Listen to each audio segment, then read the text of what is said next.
ವ್ಯೂಹವನ್ನು ರಕ್ಷಿಸುತ್ತಿರುವ ಕೌರವ ಯೋಧರ ಬಾಣ ಪ್ರಯೋಗಗಳಿಂದ ನಮ್ಮ ಸೈನ್ಯವೆಲ್ಲವೂ ಹತವಾಗುತ್ತಿರುವ ಅಪ್ಪಾಜಿ,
ಅದಕ್ಕೆ ಅನುಮತಿ ಪಡೆಯಲೆಂದೇ ನಾನು ಇಲ್ಲಿ ಬಂದದ್ದು. ಬಾಪು ಕುಮಾರ, ನೀನು ನಮ್ಮ ವಂಶದ ಗೌರವ. ಕುಮಾರ, ನಿನ್ನ ಉತ್ಸಾಹವನ್ನು ನಾನು ಅಭಿನಂದಿಸುವೆನು. ಆದರೆ ಈ ಕಾರ್ಯವು ನಿನ್ನಿಂದ ಆಗತಕ್ಕದ್ದಲ್ಲ ಮಗು. ನಾವೆಲ್ಲರೂ ಜೀವಿಸಿದ್ದು ನಿನ್ನನ್ನು ಇಂತಹ ದುಸ್ಸಾಹದ ಕೆಲಸಕ್ಕೆ ತೊಡಗಿಸುವುದು ಲೋಕಾಭಿಮತವೆನಿಸಲು. ದೊಡ್ಡಪ್ಪ, ನಾನು ಚಿಕ್ಕವರೆಂದು ಈ ರೀತಿ ಹೇಳುತ್ತಿರುವುದ? ನಿಮ್ಮ ಕಣ್ಣ ಮುಂದಿರುವ ಈ ಪಾರ್ಥಿವ ದೇಹವು ಚಿಕ್ಕದಿರಬಹುದು, ಆದರೆ ಅದರೊಳಗಿರುವ ಜೀವ ಜ್ಯೋತಿಯು ಚಿಕ್ಕದಲ್ಲ. ಅದು ತನ್ನ ಶಾತ ತೇಜದ ಚಿರಪ್ರಕಾಶದಿಂದ ಜಾಜ್ವಲ್ಯಮಾನವಾಗಿ ಬೆಳಗುತ್ತಿದೆ. ಅದು ತನ್ನ ಮಹತ್ ಪ್ರಕಾಶದಿಂದ ಕುರುಕ್ಷೇತ್ರವನ್ನು ಬೆಳಗಲು ಅನುವು ಮಾಡಿಕೊಡಿ. ನನ್ನನ್ನು ಮಗನನ್ನಾಗಿ ಪಡೆದ ವೀರ ಧನಂಜಯನು ಅಭಿಮಾನದಿಂದ ತಲೆದೂಗಲಿ. ವೀರ ಪ್ರಸುವಾದ ಸುಭದ್ರ ಮಾತೆಯು ಆನಂದಾಶ್ರುಗಳನ್ನು ಸುರಿಸಲಿ. ಯೋಗ್ಯ ಅವಸರ ದೊರೆತಾಗ ಧೈರ್ಯದಿಂದ ಹೋರಾಡಿ ಕೀರ್ತಿಶಾಲಿಯಾಗುವುದು.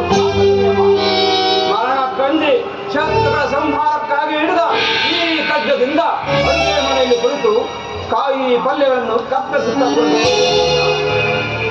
ನಾನು ನನ್ನ ತಾಯಿಯ ಗರ್ಭದಲ್ಲಿದ್ದಾಗಲೇ ವ್ಯೂಹವೇದ ಪದ್ಧತಿಯನ್ನು ತಿಳಿದಿರುವೆನು. ಅದಕ್ಕೀಗ ಅವಕಾಶವು ಒದಗಿ ಬಂದಿರುವುದು. ವ್ಯರ್ಥ ಮಾಡಬೇಡಿ ತಂದೆ, ನನಗೆ ಅನುಮತಿಯನ್ನು ಕೊಡಿ. ಆಗ ತಿಳಿಯುವುದೇ ಪಾರ್ಥನಂತೆಯೇ ಪರಾಕ್ರಮಶಾಲಿ ಎಂಬುದನ್ನು.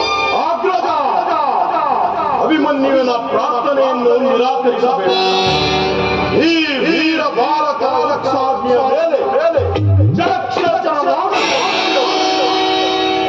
ಕುಮಾರನು ವ್ಯೂಹವನ್ನು ಭೇದಿಸಬೇಡನೆ.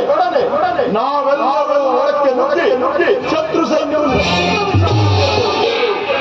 ಅನಿರೀಕ್ಷಿತವಾಗಿ ಒದಗಿ ಬಂದಿರುವ ಈ ಸಹಾಯವನ್ನು ಮರೆಯುವುದು ಉಚಿತವಲ್ಲ. ನಿನ್ನಿಷ್ಟದಂತೆಯೇ ಆಗಲಿ ಕುಮಾರ. ಈ ಪ್ರಿಯ ಬಾಲಕನ ಪ್ರಾಣವನ್ನು ನಿನ್ನ ಕೈಯಲ್ಲಿಡುವೆನು. ರಣರಂಗದಲ್ಲಿ ಒಂದು ಕ್ಷಣವೂ ನೀನನ್ನು ಬಿಟ್ಟಿರಬೇಡ ಕುಮಾರ. ನೋಡ ಚಕ್ರವ್ಯೂಹವು ನಿನ್ನ ಪಾಲಿಗೆ ಪುಷ್ಪವಾಗಲಿ.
ನಿನಗೆ ಮಂಗಳವಾಗಲಿ. ಅಪ್ಪಾಜಿ, ನಿಮ್ಮೆಲ್ಲರ ಆಶೀರ್ವಾದವು ನನ್ನನ್ನು ವಜ್ರ ಕವಚದಂತೆ ರಕ್ಷಿಸಿಕೊಂಡರು. ನನಗೆ ಭಯವಿಲ್ಲ. ಅದು ನಡೆಯ ದೊಡ್ಡ